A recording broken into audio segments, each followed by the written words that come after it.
Okay. So I don't know. The question has been whether he needs introduction or not. Yes. Yes. Okay. I think you should introduce yourself. Well, I mean, I will just say that you need no introduction. At least for the Mozambican crowd, you have a long history with us in Mozambique. You have a history with Brazil for some reason. As far as the relevance of my life to this book is that I went to work in Mozambique in 1979. And let me emphasize that this book is not my book alone. I wrote it together with a colleague and collaborator, David Hedges, who arrived in Mozambique at the end of 1978. So we overlapped pretty much together. And we arrived in a very young People's Republic of Mozambique, within 3 years, I suppose, of independence, 3 or 4 years after independence. And I worked in the Centre of African Studies, the Centre de Estudos Africanos, which was led by the South African scholar and activist Ruth First, and by the Mozambican intellectual Aquino de Bragança. And if I can put in a little plug, HSRC Press published a few years ago a collection of translations of Aquino's works as well, and I'm very grateful that they did that, because he's very well known in the Portuguese and Francophone worlds, but not so well known in the English-speaking world. And since then, I left Mozambique in 1987, but since then I've been back pretty much every year, once or twice. And I've worked with my colleague David Hedges, the co-author of this book, on various Mozambican historical topics. So that's why, basically why, that's been my, I'm a librarian by my career, but I've always worked on Mozambican topics. Yeah, well, I am a bit afraid now because I'm not sure if my voice carries that well without a microphone. Okay. So, I don't know if anyone remembers where they were when the plane came down in 1986. So, I'm going to make this about me and just say where I was. I was 11 years old. I had recently arrived, so in July, I had arrived from Hungary where my mom was studying, and I had lived with her for the previous 3 years. And I was auditing classes at Machel primary school, secondary school, 6th grade, because I had to wait until I could, the European school system has different years, so I had to wait until I could start in January or February the next year, so I would just get used to the whole, be reintroduced to the Mozambican schooling system that I had left 3 years before, fighting for a place to sit because we didn't have enough chairs for all the students. And I had just arrived to the classroom, and there was this eerie silence, and the head of the classroom said, it is not confirmed, but the president's plane that was supposed to arrive yesterday, so this was on the 20th of October, has not been sighted. So we're waiting for news. And at that time, for an 11-year-old, the president is immortal. And it's not very clear what it means when a president's plane comes down. But at the same time, for a Mozambican child at that time, and Josine is here and she knows, we went to Frelimo school together. We used to open trenches to protect ourselves from a possible invasion from the Rhodesian first, and then the apartheid planes if they ever bombed us. At least I used to sleep, so it was internato, boarding school. So I used to sleep the week and then go on weekends home.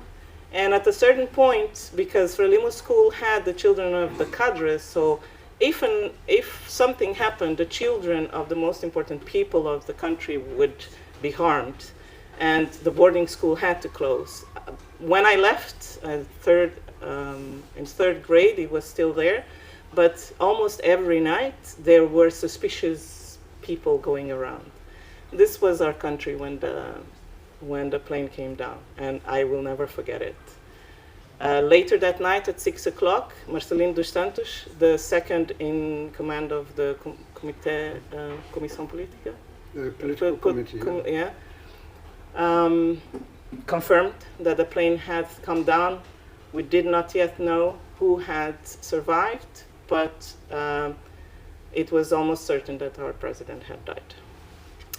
So this book is both scholarly relevant, but also very personal to every single child of that time, and I guess adults as well. I don't know what they think, but so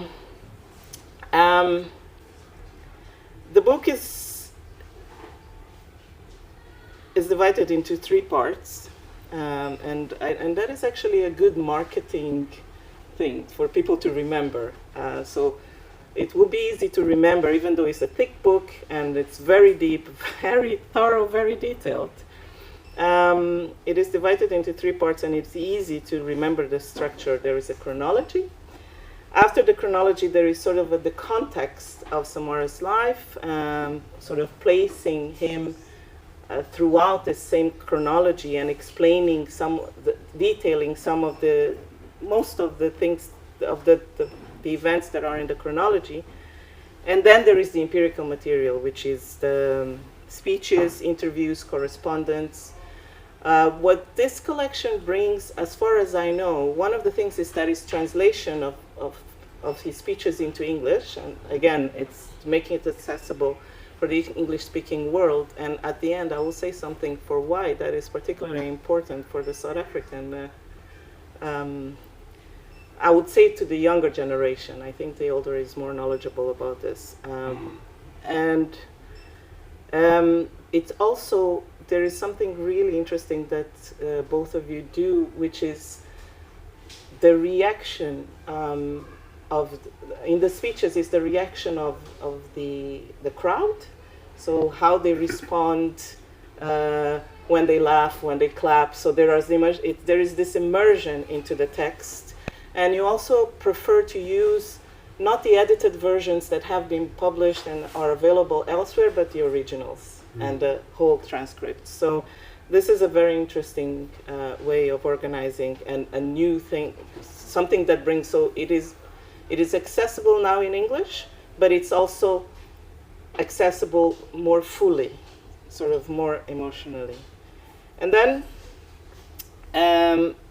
so the content basically is the liberation struggle, the independence and destabilization.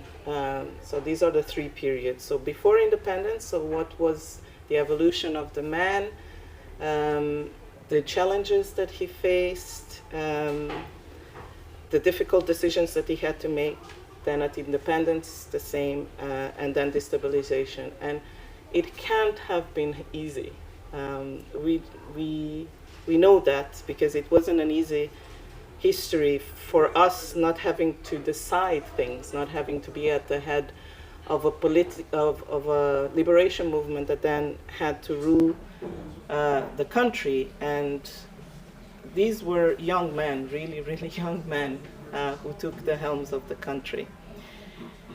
Now, I will ask you 3 questions as well. So since we're talking in 3s, but I wanted to comment on something. At the end of the book, you talk about the Marcelino condolences and the message from Nelson and Winnie Mandela. And what I remember is seeing a young man crying who was a head of state. And I asked my mother, who is that man? And she said, it's Thomas Sankara. And he made a speech. That is what I remember. I don't remember Marcelino and definitely I don't remember, not that they couldn't have been memorable, but a man in military outfit crying for the death of my president, that impressed me. And then I actually saw a speech by him in Ouagadougou a few days later saying that we shall not cry. It's a bit ironic because he did cry. So, do you know, did you see the speech, Sankara's speech? I haven't seen it. It would have been nice. We'll include it in the next edition. Please do. Please do. Because it speaks also to this international figure that he was, and how the fights, and truly the fights of liberation in Africa were fights of liberation of the whole of Africa, not just ours. And that it comes really in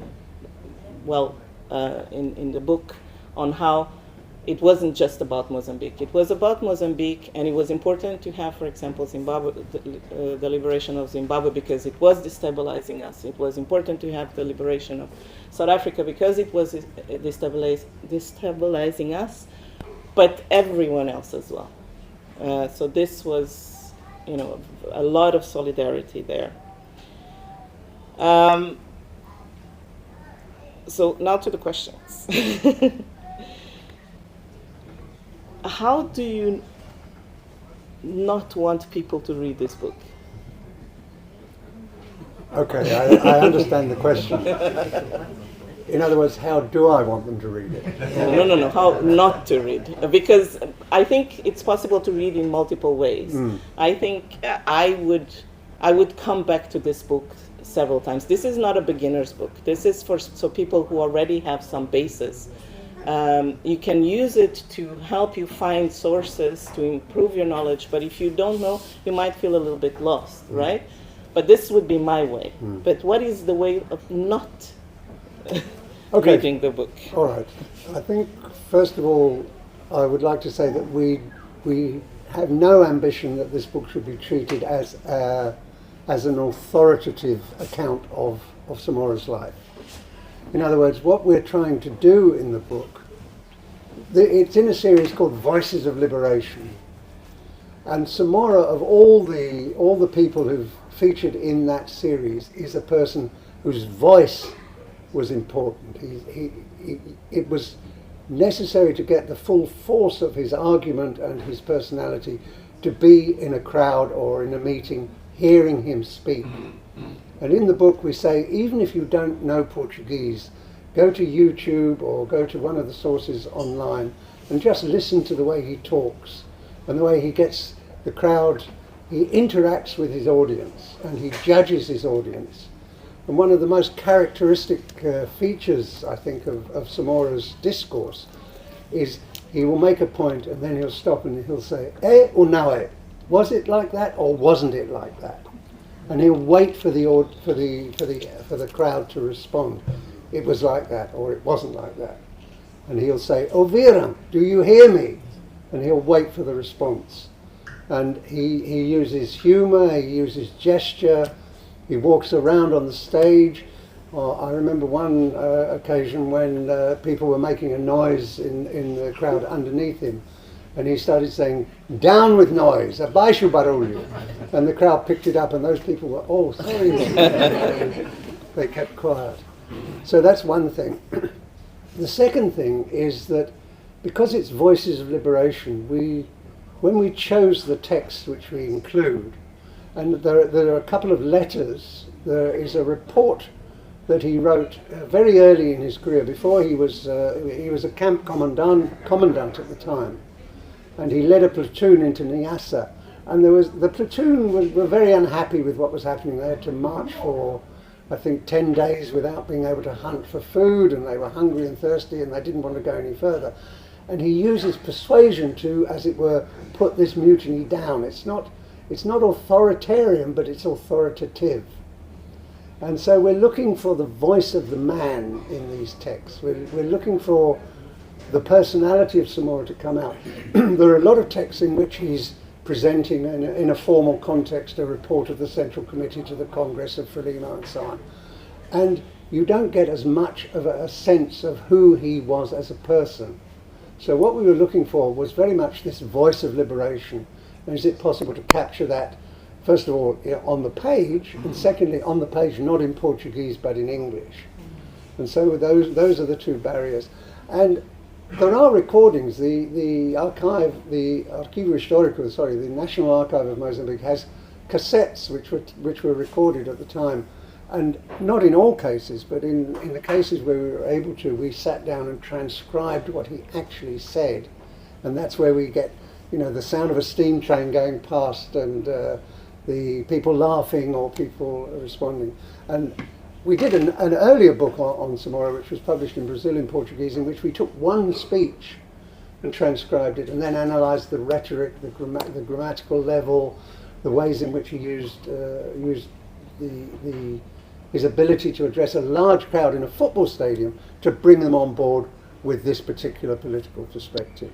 So those two things, read it not as a document which necessarily gives you insights into Frelimo's official positions, but as an attempt to bring out the personality of this man.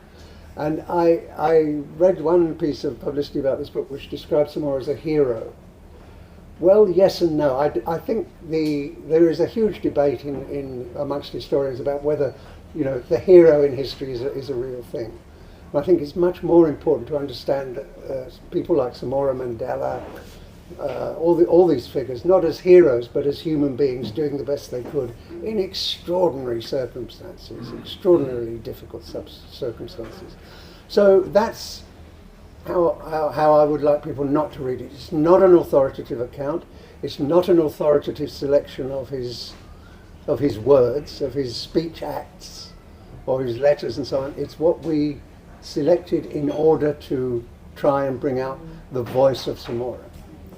Well, and I think it actually comes out when I started reading it, and because it starts with a chronology, I thought, well, this is so linear. It shouldn't be like this. But then once we get into placing Samora, you kind of trace back certain events relate to others that haven't before in a, I wouldn't say in a chaotic way, but in an organized chaos.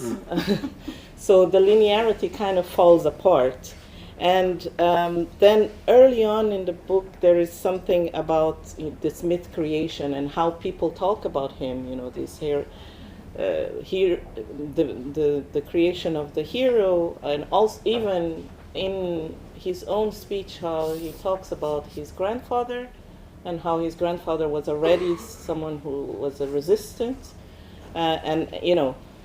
you need to read beyond that. I mean, I would advise people to read beyond that. Otherwise, you'd feel that the complexity of the man doesn't come up. I really like how he's eloquent, he is emotional, and has strong beliefs, and he's pragmatic. He has difficult choices to make, but he's imperfect, and he is evolving. There are moments in which he reflects back on mistakes that he made, or how he has changed his mind, and that is something really good. The human comes out, and I really like that. So my second question, because you say that Samora doesn't have a systematic political body of thought, and then you mentioned Senghor's negritude, Kaunda's humanism, and Nkrumah's Pan-Africanism. And my question is, why didn't you mention Nyerere and Ujamaa, right? And Amilcar is also said to not have had a body, and so similarly he was a pragmatic man. So when I look at how the writings about Amilcar have been and how the collection of his writings have been, he has left a lot of body of work, sort of speeches, writings, but people also say about Amilcar that he doesn't have a sort of a systematic body of thought. How do you distinguish what becomes a body of thought and what is not? I think the point we were trying to make was not so much that Samora's thought wasn't systematic as that he didn't leave a systematic body of writings. The distinction, I think, between Machel and these other figures like Nyerere and Kaunda and so on. I mean, Kaunda published a book called Humanism, which is about the way he saw the world. And Nyerere's books, there are 3 collections of his speeches, but there are also essays that he wrote about what Ujamaa means. And of course, Senghor, I mean, Senghor's a fascinating personality because in the same person, you have a completely African man and a French intellectual. And he contains both those personalities quite. And there's an idea that do I contradict myself? Very well, then I contradict myself. I'm large. I contain multitudes, and I think that applies to many of these figures. The point about Samora is that you can read the transcripts of his speeches, but they're not presented necessarily as thematically coherent, which doesn't mean that his thought was, or his views were in any way incoherent. No, not at all. But in other words, his political positions were entirely consistent. But you can't say, here's the book he wrote about such and such a thing, or here's the essay he wrote about such and such a thing. So that's why the voice is so important. Mm-hmm. So that means that had he written something, then it would become a body of thought? Well, so if someone collects and shows the body of thought, does that not constitute something? Perhaps, I don't know. So no, someone needs to name it. I'm here to make your life easy. Yeah, no, you're not making my life easy. I'm not convinced that would happen because much of his speech making is very, what's the word, pontual. It's very much of the occasion.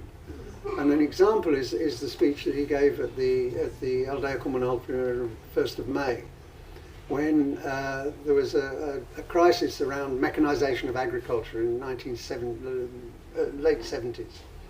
And the rice harvest was about to fail. And they called together a meeting of several thousand peasants and teachers and everybody in that area and said, you've all got to go to the fields with sickles and harvest the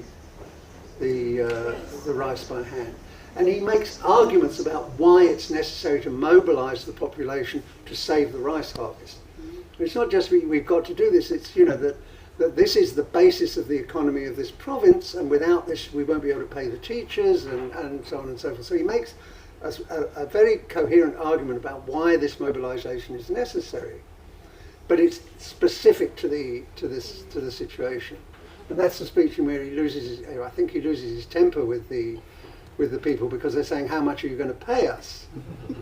And he says, we fought for independence of this country barefoot without money. We didn't even know what money was. And now you people want to be paid. Do you think babies can walk when or they can eat solid food as soon as they're born? We have to go step by step. And then he ends up calling the people macacos, which is, we had some difficulty how to translate that into, it literally means monkeys. We thought two old white men translating an African leader calling an African population monkeys probably is not entirely appropriate, so we put blockheads in the footnote. Well, but okay, let's say that pragmatism is not a body of thought. No, sorry, I want to leave a little bit of time for people. But isn't it like? You're controlling the time. Okay. Yes. Excellent. Thank you. Yes. That is not my job. So pragmatism is not a body of thought, but it is definitely a strategy, right? Yeah. And when it's difficult, sometimes it's better to be pragmatic than to. I mean, he did get inspired by others. I do want, so my last question is, at the end you do a discussion in relation to memory and legacy. Yes. And that is a sort of, it is a difficult distinction that you're trying to make there. And I'm not sure that it's entirely clear. So can you elaborate? Yeah. You know, I have to say that the final section of the book is something that we have the published version in the book, but we're still developing our ideas around this distinction between legacy and memory. And the fundamental argument is that somebody can leave a legacy even if they themselves are forgotten. And one of the examples, or not necessarily forgotten, but not particularly well known, and one example that we cite, and it's not a particularly good example, is Aquino de Bragança, who was, he was the head of the Centro de Estudos Africanos where I worked. He was a journalist, he was an academic, he was a thinker, but he was also known inside Frelimo as O Submarino, the submarine, because Samora Machel would send him on diplomatic missions all over the world, very, very quietly and discreetly, and he would go and he would be photographed in Lisbon, having a meal or speaking on the telephone to somebody, surrounded by intellectuals and so on. Meantime, he'd be talking to the generals, the Portuguese generals, about what are you going to do about this conflict with Renamo in Mozambique. And I believe, we believed in the centre that when Muzini happened, he was actually scheduled to go and talk to Magnus Milan here in South Africa. And I mean, if that had happened, who knows what the outcomes might have been. So Aquino's legacy, of course, is in a sense the role that he played in this very discreet diplomatic activity. Also, the Centre of African Studies, which still exists and is, a productive research centre in the university in Maputo. But Aquino's memory, particularly amongst English-speaking people, in South Africa, despite the fact that we did the book, I think he's pretty much unknown. He's known in the Francophone world and in the Lusophone world, but not amongst English-speaking people. Samora, on the other hand, is remembered because, in the street you can buy, if you're stopped at a traffic light, somebody will come up and try and sell you a cassette or a CD of his speeches, this kind of thing. So his presenza sonora, his voice is present. And we also quote in that conclusion the phrase which is used by young Mozambicans a lot, which is, if only Samora was alive, then this ... wouldn't happen. There wouldn't be corruption, there wouldn't be this, there wouldn't be the other thing. And we cited, there was a journalist for one of the weeklies who went around and interviewed a number of young people about their memory of Samora. And they were all more or less saying, well, he was he was authoritarian, and he sent unemployed people to Niassa to work in agriculture, and he sent people to re-education camps when they stepped over the line. But he was honest, he was not corrupt.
Rhodesia in order to start a process of negotiation for independence, and bullied Mugabe and Nkomo, who were constantly at each other's throats, to accept this.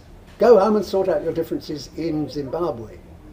But you're not helping us with our development programs and so on.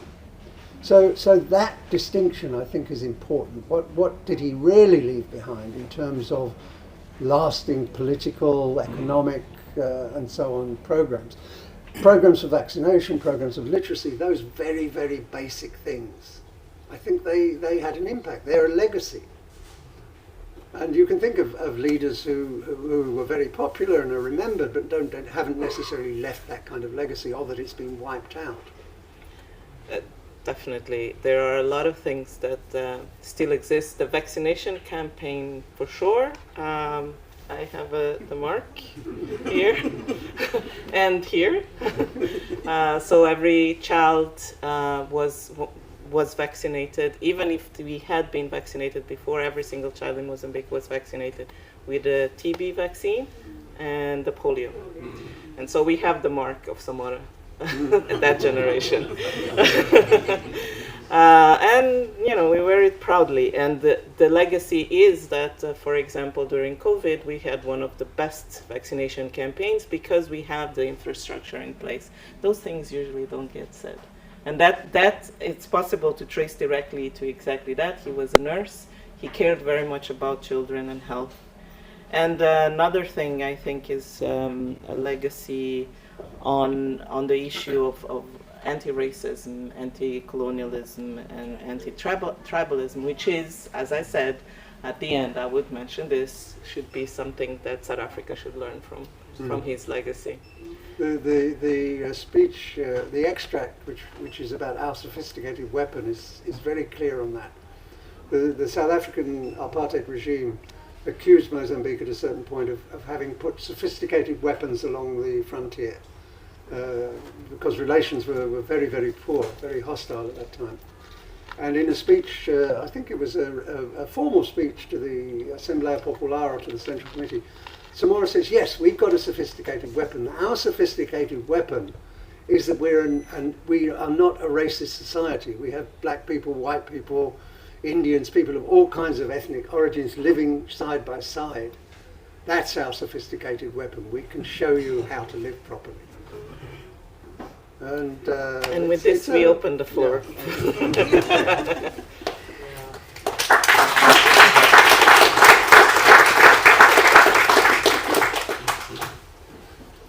Questions? Just to follow on that, one of his speeches that really came to me was his Cavanian speech after the Matola attack. And so it led me to think, does someone write his speeches, or did he just ad-lib? Do you know? Well, he certainly ad-libbed a lot. And we looked for the ad-lib speeches, the improvisos, the improvised ones, because we felt that those are the ones where he's more likely to be saying things which are not necessarily approved in in whatever committees and so on. Whether his speeches were written for him by somebody else, the formal ones, I actually don't know the answer to that. But I can't imagine that he sat down by himself and wrote down every word. Yeah, Josina? Yeah. Yeah, hi. I'm Samora Machel's youngest daughter, and I did have the privilege at certain points of seeing the preparation of the speeches. So there would be a number of people like Rebel, for example, like he would come, and they would get from him or ask him what he wanted to say in that particular occasion at that time. So he would give the first input, they would write it down, bring it back to him, he would read it, and almost bring life to it by reading it aloud and seeing how to communicate. And then it was approved, but then you get to the stage and you realize that he also added something else. Yeah. So it was very much an interactive process of creation of these speeches. When you're describing that process, I think Aquino learned that process, because there's a paper by Aquino which was written in exactly that way. He called me to his office. He was going to a conference. He said, I have to do this in English, but what I want to say is, and I took notes, wrote a draft, took it back to him, and he said, no, that's not it. And we did that 3 or 4 times, and then he went off. And so I think that may be a practice that was, I don't know if Samora originated it, but it seems to have been practiced by other people as well. Thank you. More questions? I think we need to reconvene after people have read the book. or had a couple of glasses of wine. I know you have already responded to the question about how you not want people to read the book. But I was wondering whether you could still, and you said it's not authoritative. I was wondering whether you could still say more about why you still need a biography of Samora Machel. And you have mentioned the kinds of sources that you have access to, which speaks to that point. But I was wondering whether you could still say more about that, and the fact that it is part of voices of liberation. How do you escape? Whether it's explicit or implicit, kind of sense in which a particular kind of narrative about liberation has to be told. And the very fact that in a particular moment you have a series like that which seems intended, or at least has that effect of reminding people that we are your liberators. How do you escape from that kind of? Okay, there's two elements to that question. So let me address the first one. We don't view the book as a biography. It has a substantive biographical section at the beginning. The three sections are called his life, his voice, his legacy. And so his life it's a biography, but the first part of it we're trying to locate Machel and his family in the context of Portuguese colonialism in southern Mozambique from the late 19th century onwards, and the reference to his grandfather. I mean, his grandfather, the fact of his grandfather having been in the resistance to the Portuguese in the 1890s is cited as an indicator of the kind of family tradition that he grew up in. I mean, his father would tell him about what his grandfather had done and so on. But the body of the book, the substantive part of the book, is Samora's voice. I mean, we're not the authors of that. We're presenting it. Yeah. And of course, there is a biography. There are two biographies of Samora in existence. One by Ian Christie, who was a journalist who became Mozambique and lived in Mozambique from independence onwards. And he wrote what I consider to be a very good biography, which is available in both English and Portuguese. And the other one is a short biography in the I forget what the series is called, but it's a kind of mini biography by the Alan and Barbara Isaacman. And I understand that they're working on a full-scale biography as well. So we didn't want to occupy that footprint. What we wanted to do was bring Samora's voice in the context of this.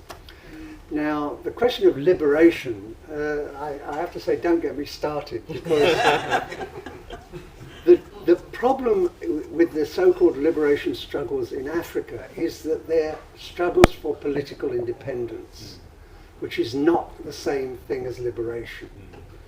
And if you look at, there's a wonderful book called Independent African about the Malawian man who led the revolt in 1915.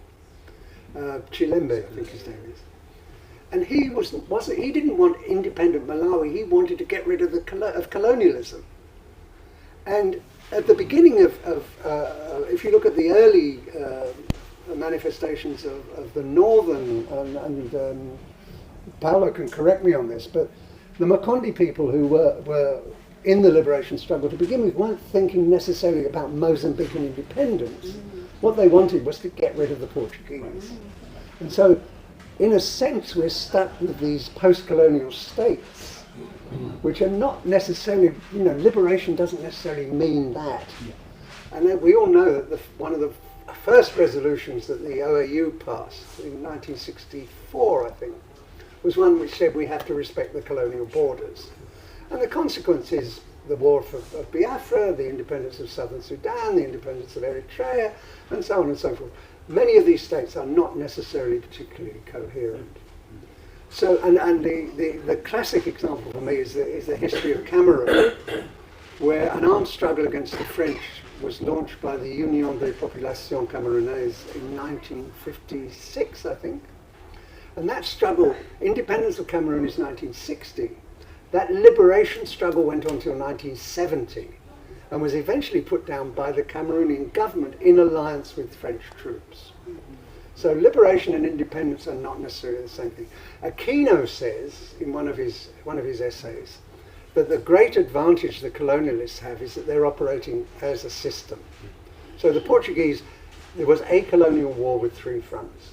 But we in Mozambique, well, they in Mozambique, we in South Africa, whatever, we have to operate within a national framework. And what we end up with is that national framework, but with a different political system. So I absolutely, and coming back to your point about liberation, of course we are your liberators. You know, that's we're seeing in the South African elections a couple of months ago, Mozambique is having elections in October, and the idea that a liberation movement automatically becomes a political party which is going to govern for eternity has got to be, I mean, I don't want to start that debate, but it's got a big question mark over it, I think. So liberation and political independence need to be seen as separate concepts. I don't know if that answers the question. There is a good part, and it goes on for a long time, the issue of consciousness and how people will feel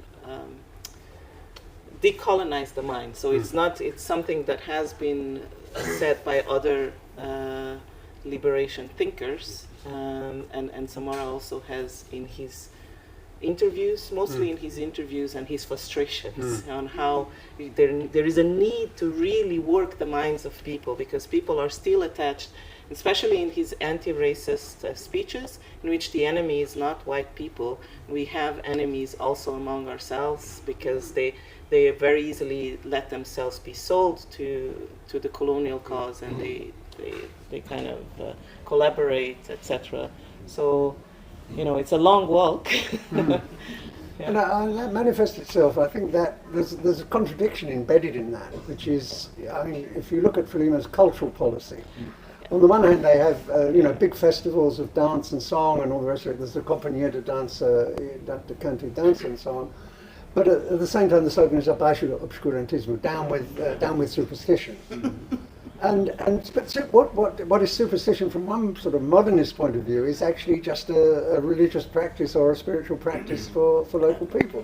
So that's a big tension. And language policy, I mean, there's a period in the 70s when Samora, in a couple of the texts which are in the book, Samora is saying, well, our variety of Portuguese is the most powerful one because it's revolutionary. And he says to some students who come back from Cuba, you guys are lucky because you speak Spanish, which is a sophisticated language. Portuguese is, there are things you can't say in Portuguese and so on. This is a contradiction between the idea that Portuguese is the language of national unity, but on the other hand, it needs to be transformed into something which is viable as a form of expression of Mozambican revolutionary ideas. And that tension's never really resolved. Well, we didn't sign the language accord. Yeah, okay, good for you. So we're still in the fight. For those people who, there is an agreement on the spelling of Portuguese between all the Portuguese countries. Portuguese speaking? Not Portuguese countries, Portuguese speaking? Portuguese speaking, sorry. Yeah, Portuguese speaking countries. Which I think all the Portuguese-speaking countries have signed, but Mozambique has not yet ratified that. We have refused. Because they say we've got lots of words which we spell in a particular way, and we want to continue spelling them that way. We have actually developed a dictionary of Mozambican Portuguese, the grammar of Mozambican Portuguese, so we want to hold that heritage. It's not a big. I mean, you can still read both. Oh, we can. Yeah. We just, it's a political point. Yeah. We're fighting. And we're very proud to say that. Yeah. You know, the world is going this way. Yeah. Since the Portuguese I learned is Mozambican Portuguese, I'm very happy that at least one place still puts the accents where I learned they should go. It's all for you. Yeah. How are we doing? And there's still time. Do we have... Oi. Okay. Hey, up. Thank you. I've not read the book, but I read it from reading. I wonder if you have included any speech by Samora Machel on a continental platform engaging with the ideals of Pan-Africanism, and if he did so, whether he had used the same kind of like information about his engagement with the audience or other kinds of skills. So, is there anything that you can say about that? About his Pan-Africanism? Yeah. Yeah. And if you have included any speech probably at the AU, and if there's anything around that. We haven't got a speech specifically about Pan-Africanism in the book. But I think that Samora and Frelimo were deeply Pan-Africanist. And one of the manifestations of that was the conference, CONCP, the Conference of Nationalist Parties of the Portuguese Colonies, which was an attempt to coordinate the struggles for independence against the Portuguese, which was based in Algeria for a long time. For example, his position on the Moroccan occupation of Sahara, which he made a very strong speech, I believe, at an OAU meeting in Sierra Leone in the 80s, in which he said, it's a mistake to think that only the Europeans can be colonialists. Africans can be colonialists as well, and Morocco's occupation of Western Sahara is a colonialist enterprise. And one of the consequences of that was, not only of his speech, but of pressure and so on, was that Morocco left the OAU and only came back to the AU many, many years later. There may be texts, we didn't come across any, but if I can make another plug, David Hedges and I have also done a book which hasn't come out yet, which is a selection of, in Portuguese, a selection of texts by the great Pan-Africanists, and I'm not saying that Samora wasn't a great Pan-Africanist, but the ones who spoke specifically about that idea. So it's Ezekiel, Nyerere, Nkrumah, Tom Mboya, Kaunda, and of course Lumumba. And we're hoping that book is going to come out soon in Brazil. And I thank you for the question, because I think Pan-Africanism is something which permeates a lot of political activity now, but is not recognized as such. Let me put it that way. I would say that there is not direct references, but his very strong opinions about what is going on across Africa, and his engagement with the other leaders is very clear. So, again, it's not a body of thought, but in the practical ways, he was very much a Pan-Africanist and engaging.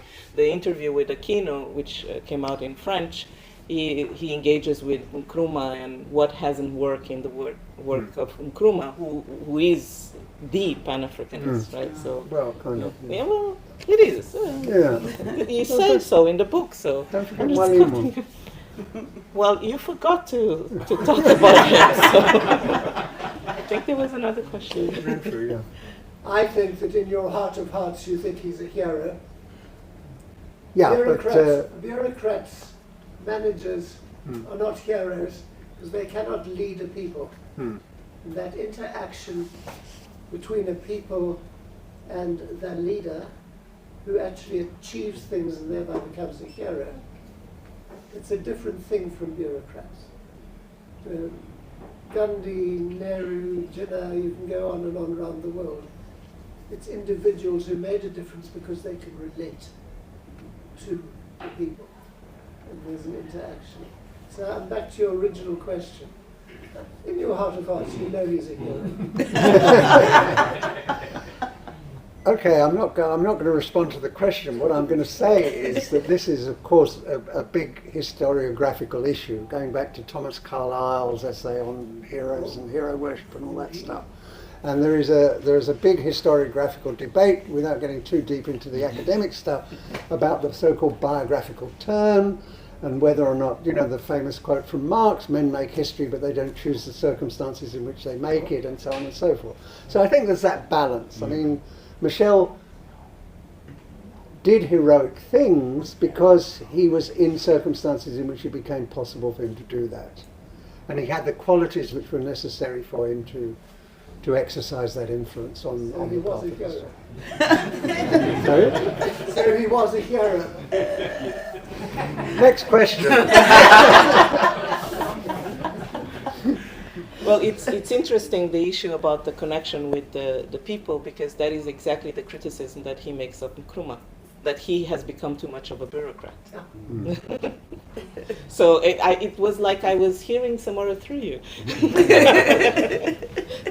Yeah, I mean, and you see, I mean, the method of, particularly in the 70s and 80s, the main channel of communication between Frelimo and the population in general were these big rallies.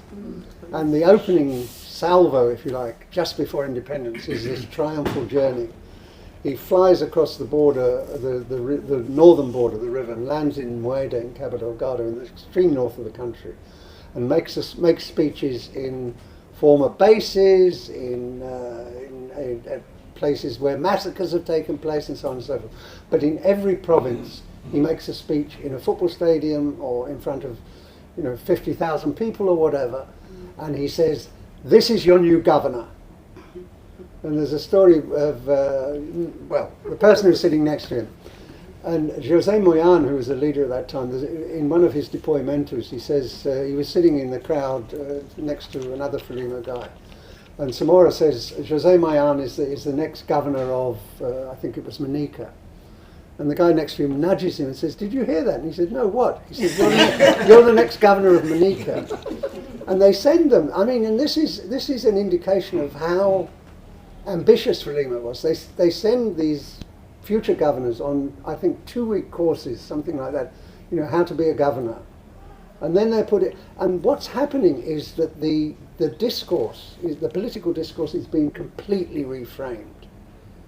We don't talk about, this is the mental colonialization being pushed out, or being attempted to be pushed out. Here is this black man who is now in charge of this province. He's the governor now. And he says, here's this terrorist, here's this Torra. And then that person will lead, some slogans, viva this, viva that, viva the other thing. And then he's put into the Palacio of the Gobernador, into the governor's mansion, and he's in charge. And that's a huge shift. And Frelimo's got, 12,000, 20,000 people to run a country? Sorry, No, don't apologize. This is your book. Huh? Yeah, but my co-author sometimes says, don't get Colin started on that particular topic. You're doing well. Okay. We still have 8 minutes. Yeah, more questions, more comments. If there are any more. Rosette, Yes. do you want to say something? Just looking at you. When Miss Samora was speaking about how he used to get a speech and edit them, read them loud, I kept thinking about Lumumba on that Independence Day speech. So my lecture here is here. He taught me, I didn't know. So my first knowledge of Lumumba I learned in South Africa, not in Congo, at university. But anyway, my question, Prof, was, and I also wanted to ask when you're talking about the thought, I think, a body of thought, other leaders left, like Nyerere with Jamaica, I forgot the concept you used. I kept thinking, Aluta Continua, Machel and all that. What is that? Anyway, so I wanted to ask whether there is there will be books, Voices of Liberation post 1990s, like let's say post Cold War. Will we write about, anyone, in this contemporary, let's say, period, about, what we call Voice of Liberation? Seems like the series so much focused people and they are who somehow linked to anti-colonial movements. So, Okay. colonial, neo-colonialism. Will we have, do you know if we write about those voices? So, I'm not sure I've understood the question, but tell me if I've understood correctly. Are you saying that we are looking at Voices of Liberation in the past? Much yeah, more than the in series I've seen at least, the people are linked to anti-colonial movement or independence movement. So will we have some who are linked maybe to post-Cold War or contemporary neo-colonial period? Will we write about those? So. Well, that's a very good question. I mean, if you mentioned Lumumba. I mean, Lumumba. I think the difference between Lumumba and Machel is that Samora he had a very, we've used the word pragmatic, but he had a strong sense of who he was talking to, and so he was able to get. He would. During the triumphal journey, for example, when he went from the north to the south of the country, he made these speeches, but he was speaking to the population of Mozambique. And there's a Mozambican guy who was the director of the radio at the time, and he said they listened to these broadcasts of these speeches. These were white guys, Mozambicans, but white guys. And after one of these speeches, they would say, "Oh God, there go another 200 Portuguese with their suitcases back to Portugal," but he wasn't talking to them, and they heard that speech in a different way. But Samora was able, unlike the Angolans, for example, Samora kept good relations with Ronald Reagan of all people. I mean, he went to America and met Ronald Reagan. One of the first people to sign the Book of Condolence in London after he died in limousine was Margaret Thatcher. She, who was, the British, of course, were as grateful as the Mozambicans to get rid of the Rhodesia problem, and then not have to, because it was a political millstone. Lumumba, on the other hand, I mean, you read Lumumba's speeches and they make you want to weep. There's a speech that he made when the Katanga secession took place. And he tried to get heads of state of the few independent countries in 1961, I think. He tried to get the heads of state to come to an explicitly Pan-Africanist meeting to talk about what can we, as the leaders of independent African countries, do about this Belgian and American supported secession, which is trying to break up the country of Congo. And none of the heads of state came. They were conservative guys like Houphouët-Boigny or Bourguiba in Tunisia and so on. And the people who came were sort of lower level people. And he makes this impassioned speech. And within a few months he's murdered by the force publique. And you read the speech that he made at independence, and standing next to the King of Belgium, in which he says, the Belgians raped us and exploited us and did this and that. And the king stands up and walks out and has to be persuaded to come back again. Lumumba is a fantastic personality, but he's not a diplomat. And he's up against these massive forces of which are, the force publique was still commanded by Belgian officers. At independence, the Ghanaian army was still commanded by British officers. The Tanzanian army, up until the mutiny, which actually released Nashingwea for Frelimo to use, was commanded by British officers. So the neo-colonialism was very explicit in the way it manifested itself. So these struggles, coming back to this idea of heroism, these are heroic struggles because they're people, Frelimo is a group of a few thousand young guys initially just with guns and women, and a lot of women. Sorry, oh God. Thank you. Up against the force of a European army, and the question is, how did they manage to win? Because there's no question that the Portuguese had lost the initiative in Mozambique by 1973. I mean, Aquino wrote that, and other people agree that the independence agreement is signed by Samora on one side and, I don't know, 20 Portuguese signatures on the other side. Frelimo controlled the process of independence and the terms of independence. We're the only legitimate representatives of the Mozambican people. They were able to do that. There isn't, those circumstances, I think, don't exist. We have to find struggles for liberation in other frames, it seems to me, in the present day. And a lot of it is, for example, what's happening in Kenya now. I don't know where that's going to go, but that seems to me to be an explosion of young people who are completely dissatisfied with the existing structures of power. And there's an Italian scholar who I'm a big fan of. Most people don't know his work, Luciano Canfora, and he talks about democracy, and he says it's a mistake to think that democracy is a set of institutional arrangements, elections, multi-party and all those things. There are democratic moments in history, and the democratic moments are when the people without power, the demos, challenge the existing structures of power and property. And what democratization often consists of is a stabilization so that that challenge doesn't change the fundamental structures. And I think, coming back to domestic politics, I think what happened in South Africa in our democratization was exactly that. It's a stabilization, everybody gets a vote, which is not an insignificant conquest, but it's not enough. It's not liberation. And I think right on the dot.